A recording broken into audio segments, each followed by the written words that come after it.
Il y a personne qui soit comme Jésus. Il n'y a personne qui soit comme lui.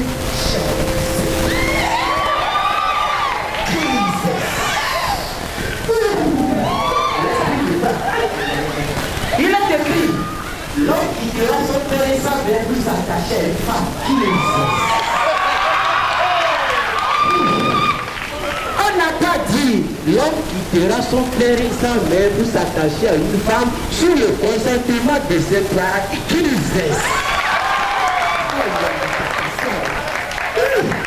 Mais cela ne veut pas dire que toi aussi, quand ton maman, ta papa parle, tu ne peux pas les écouter. Ce n'est pas correct.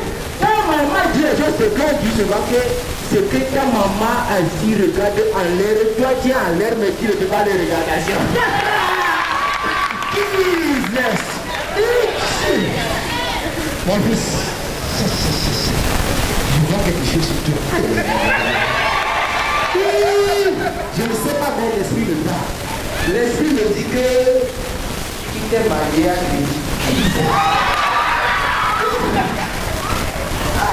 L'esprit dit, va faire la bonne, sinon, là, c'est le reste de ce qui est.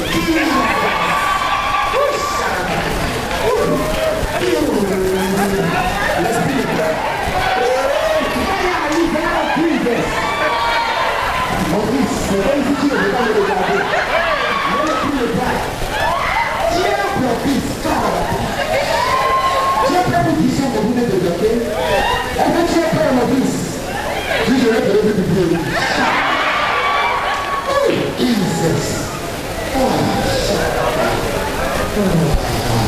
Jesus. Jesus.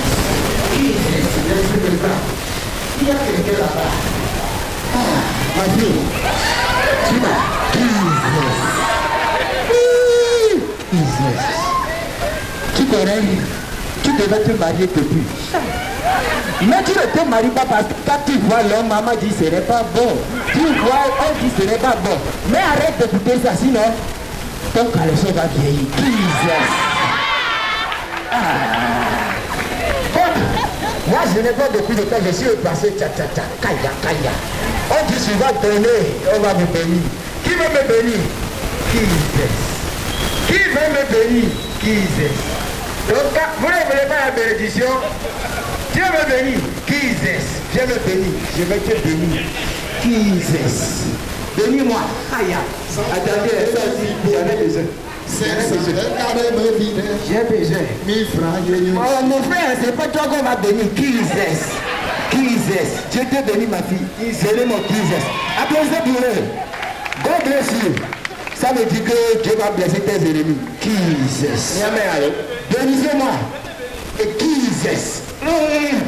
Toi, tu vas avoir beaucoup d'argent. You will have some money. Jesus. Qui va me bénir? Who want to bless me? Jesus. Bon, il est venu mon téléphone qui se voit si vous venez comme ça.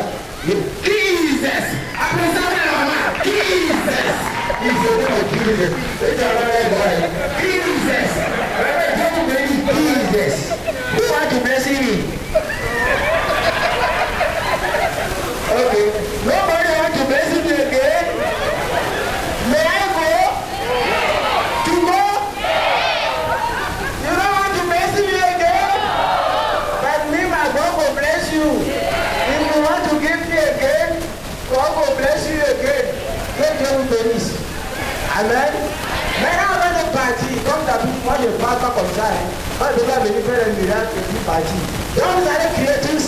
Awaye. Et si vous passez, Awaye. Vous allez mon Jesus. Assipez là. Monsieur Awaye dit le pasteur. Mais après tout passe au sein. C'est quoi? Il y a un grand on va nous on vient.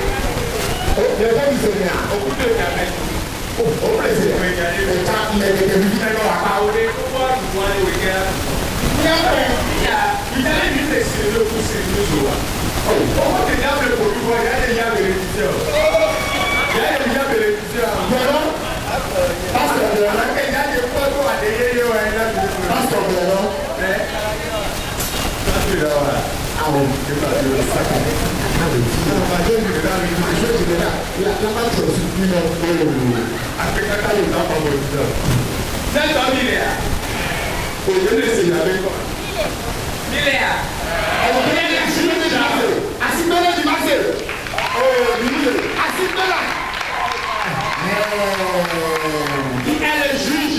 Le juge, c'est Dieu. Qui est votre adversaire? Il n'existe pas. Merci beaucoup. Jali c'est à part le travail. Il y a autre à part le temps. Il y a autre le nouveau pas d'ambiance. Pour on avait compris qu'il y a autre le temps. Jali va trouver au musicien bon. Là pour deuxième partie. Voilà. Clé. Pas bien sûr personne n'a pas ton clé. Public caméra. Pour le clé c'est ça. On dit là, non, il dit le cadre quoi. Donc, on veut quoi? Et bien, d'abord, dès que vous le fiez noir, il y a que les assis pour moi. Quand il y a besoin, c'est le. Et puis, allez, d'abord, pareil, il y a d'autres qui sont dans le niveau. Et tout ça qui est dans le il y a pas les bannières et les parents ont aussi le droit de s'occuper du projet de mariage de leurs enfants. Luc, chapitre 15, verset 11 à 32. Le chapitre de l'enfant prodige. Maintenant, vous avez dit par là, il y a d'autres qui vont s'arrêter à 4 jours. Vous avez d'accord, pour dynamique. Pour l'enfant prodige, il faut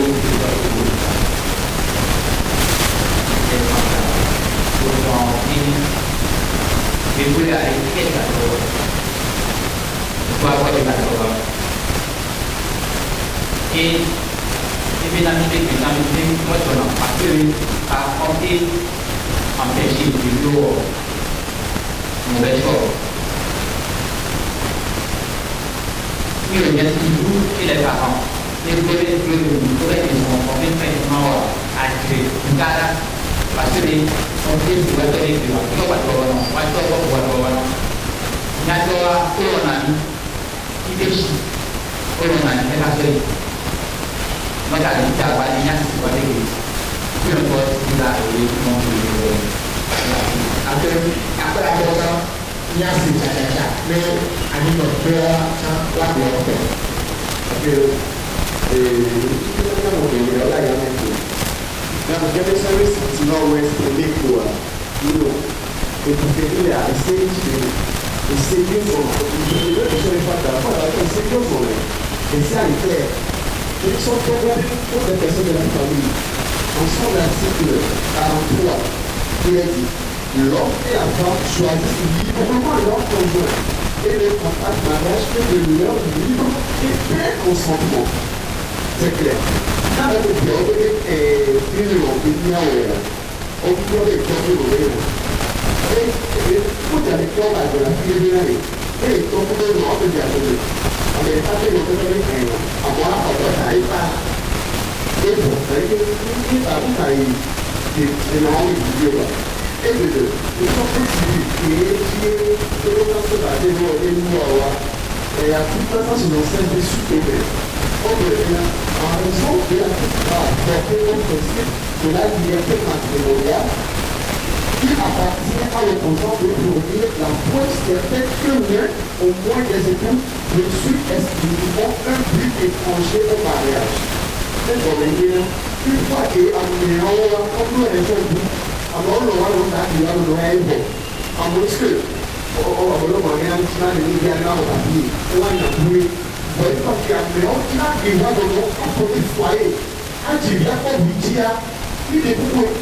Ok, ouais. Ok, franchement, il a franchement fait convaincre. Par un mouvement, Américain, l'Amérique, il est. Et d'y aller. On reçoit les gars, on choisit, arrêtez de briser les enfants. Arrête.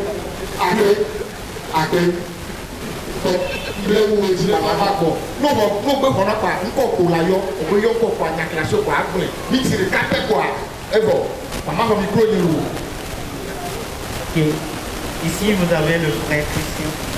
Je dis sincèrement merci aux membres de l'équipe de la thèse.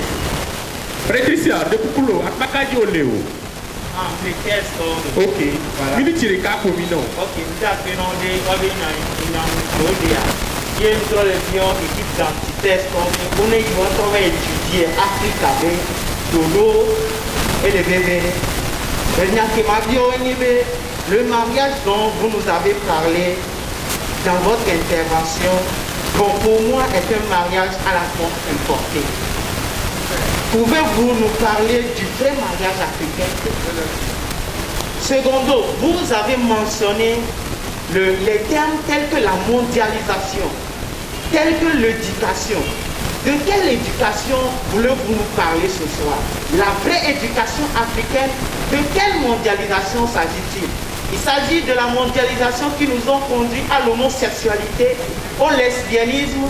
De quelle mondialisation voulez-vous parler?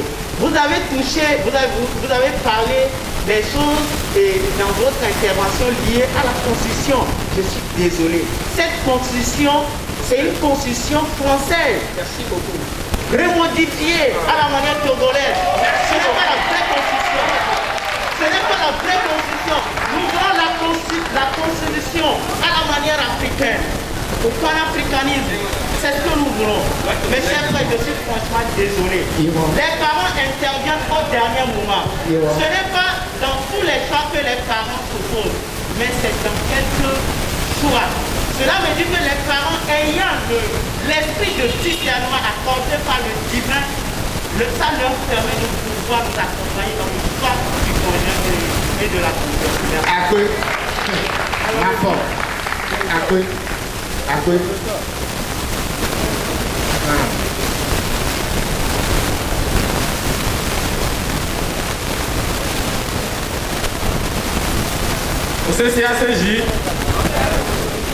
Au CCACJ,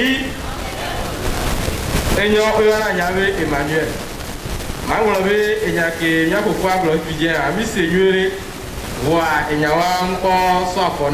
on peut donner côté.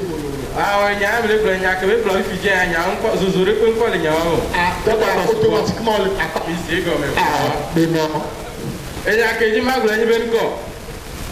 nous qui nous qui parlons les mots et conduit tout quoi à mot les homosexualité bouton et carrément et comme les parents va les paix et nous comptons bien au tout quoi les parents avec awa et la nyawa bana quand quelqu'un dit ma grosse tout quoi quand les parents va se poser à et dire qu'il y a jono ayabe tamno les parents américains les va tomber et que dit américain les dit bibi ade be no alo be to bayi ya me agbe ye ke si te kwa e la se baze re we be ado nwa tia e vi ara me abe vi o ma de gbere o e ja go mere e ye to ya de vi e ye to ya de ame alo o ya de no de ka wa den de le ame alo ko e do jisi eru be go o le gbo na mi be bi bla gbo be abuto ku no mi gbe o ila bu nya to ku nya lo gba nya do jisi jabe voyez au Jamaïcain du papa.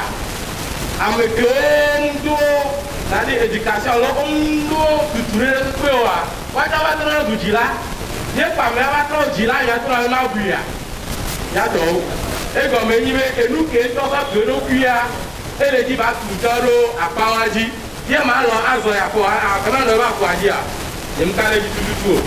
Il y a un canal de mais et viré, PA de Amiria, Pitati Vade.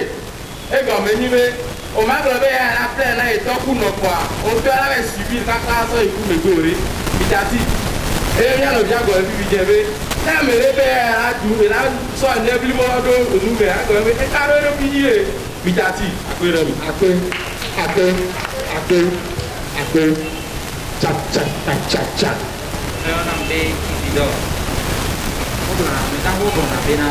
ici, attaquant le mien. Le temps où on a bien, que bon la manania, on a un que bon manani. Il can't be marked for so. Open a note and this one. Peut-être qu'il y a des bénis comme il y a un noble d'Adéa. Pour me aider de one on all. Nanya n'y a de pour me aider de one on all. Il n'y a jamais dit que les grenades n'ont pas et bien son radio. Et comme le pauvre a des soins, et tant qu'il faut, et tant que tu es en ami, Tafino en ami, attendez en ami, au constitué d'un aimé. Non, d'accord, donc il peut parler, mais quand ça va, non, nous fuyons d'Atovana, l'oignon nous vient d'Atovana, pour l'autre, non, comme ça. Mais, nous soutenons la défense. À mes gars, on connaît aussi le coup de l'État. Au dos qui dit même coup, il ne comprend pas de faux. Voilà pourquoi je parle de nous, il y a acté avec les mots. Donc, je ne veux pas. La défense structure, au cap de la manuela. Il y a d'abord la même fois, on peut le dire. On peut le dire. Il y a d'abord la même fois. Il n'y a pas de il n'y a pas de pour la défense. Et toi, vous n'avez pas de mots. On a commencé à nous, l'autre partenaire de qui on a dit, on a des ramères. On a fait un mot. On a fait un mot qui dit, on a fait un mot. Alors, on est là. Et puis, mais nous devons parler. Moi, c'est toi là qui on avait un mois pour le dire. Il n'est pas que l'on est allé dans l'eau. Il n'est pas qu'on va aller dans l'eau. Et puis, on fait un mot dans la terre. Je vais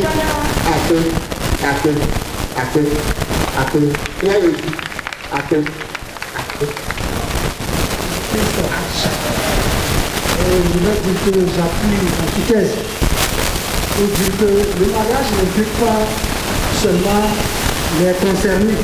Il y a des préalables, les démarches à suivre avant d'arriver à la décision finale. Toutefois, ces préalables impliquent l'admission des parents. Mais après cette étape, Quand tu fais Alphonse, on va aller à quoi qu'on l'a pas déjà dit, je soutiens. Ah, ok. Voilà. Bien, il dit. Avant d'arriver à la décision finale des concernés, il y a toujours les préalables.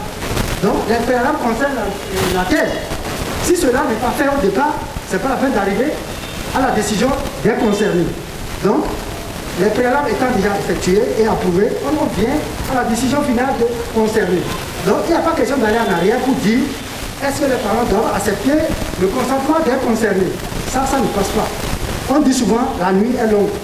Toutefois, le jour vient. Donc le Seigneur est là pour protéger qui que ce soit selon la procédure divine. Merci. Merci frère Alphonse. Merci frère Alphonse. Merci frère Alphonse.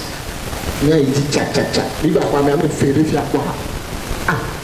Il dit caméra titre de nianti. Le soir est Christ. Ah jamais. Les filles on va pas nous. Taisez. Ah oh non. Ah ouais. Ah.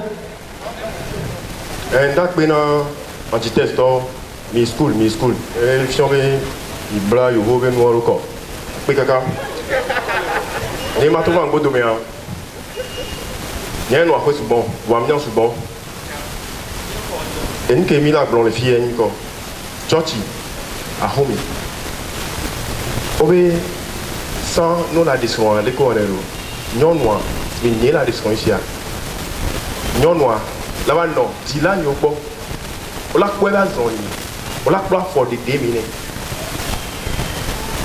If ya, ni mi afuso mi akpa ke million you go be no ni laisser comme ça ke wa. Article do nyon pata.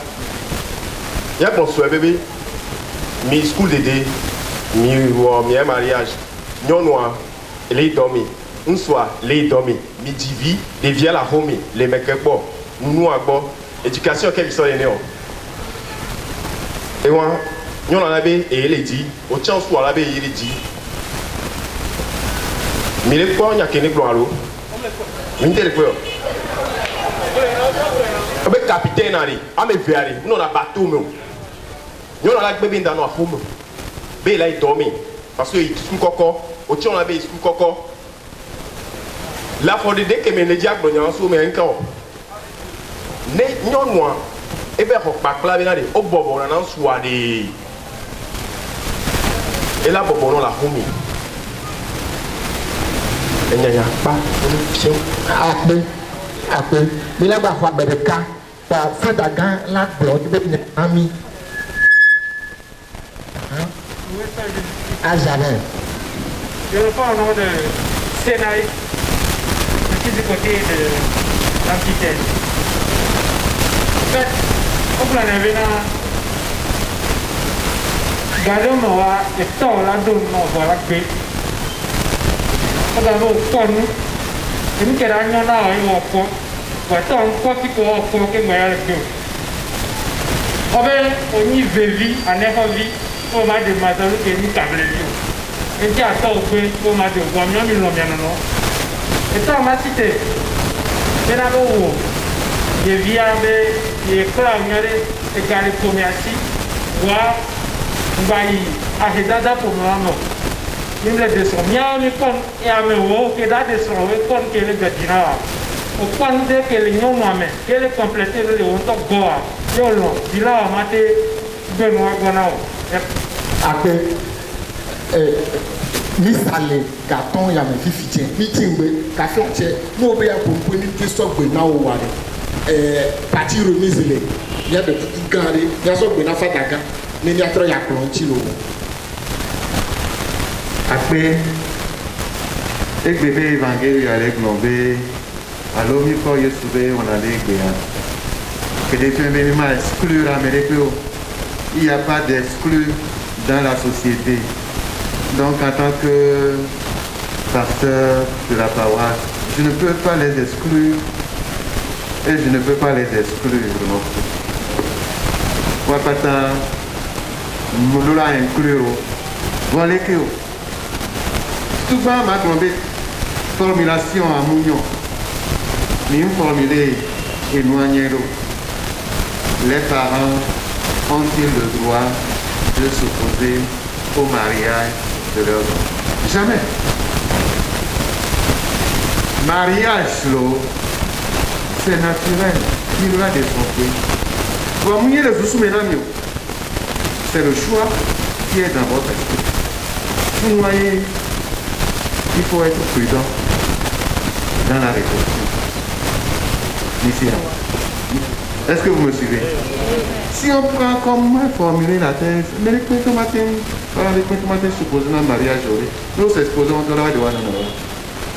Mais quand il s'agit de choix, là, on peut avoir un droit et ne pas l'exercer. Le droit n'est pas absolu. J'ai le droit, mais je peux ne pas exercer mon droit. Donc l'opposition n'est pas à tout moment. Ne peut pas être à tout moment. Et question que vous posez dans ma vie, les niveaux de son sacrement, les mines pas d'autres de au mort, les mines pas mariage civil de au mort, nous sommes allés au mariage, on dit.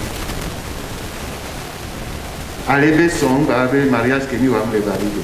Nous avons fait d'autres articles. Amérique nous avons promené des nations.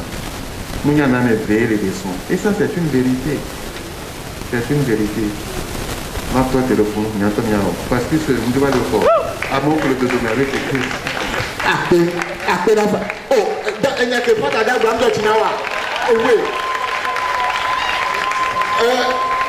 Nous que pas d'adaptation. Et donc, quand j'ai coupé mon grand-père planté, mon d'eau. Donc, quand il plante les crocodiles, j'aligne les montagnes. Ne le deux lois me donne à tout. Eh bien, ne le dis pas naviari. On me l'a pas d'accord. O djenanwe, ameranwe toki, amecharanwe toki. Il faut d'avoir fiama. Et djenanwe, bah me wachami nouvide, me wachami nouvide, me la donne ma. Yo, le via, il est premier à toi. Il y a ma trompe à wako. Miti le cas, ma tuntio. Me veut, miti le cas.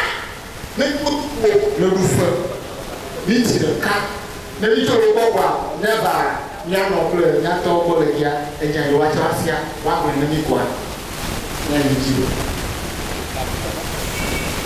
J'ai beaucoup apprécié la sagesse de notre père curé.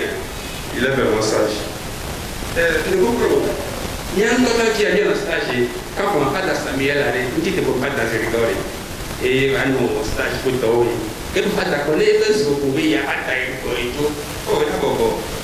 Il y a eu un dit, je ne trouve pas d'aller que on est. Et toi, vous n'avez pas eu de D'accord, on dit qu'on a le Dieu le soir. Et Dieu qui est 11 ans, il va vous savoir là-haut. Ça y est évident, je ne veux pas discuter. Et il dit, et des bons, après qu'on veut mariage, et c'est à y a plutôt aussi. Donc, c'est pas l'image française. Il y a un mot, il y a un peu de il y a un ton voix sur quoi. Et puis, on va venir, et puis, au bout d'un moment, il y a un encore. Et puis, il y a un autre. À deux, elle m'a parlé. Le mot amour est profond en français. Si vous le définir, je ne peux pas quitter ici. Le mot amour est profond. Alors, on va dire, à deux, à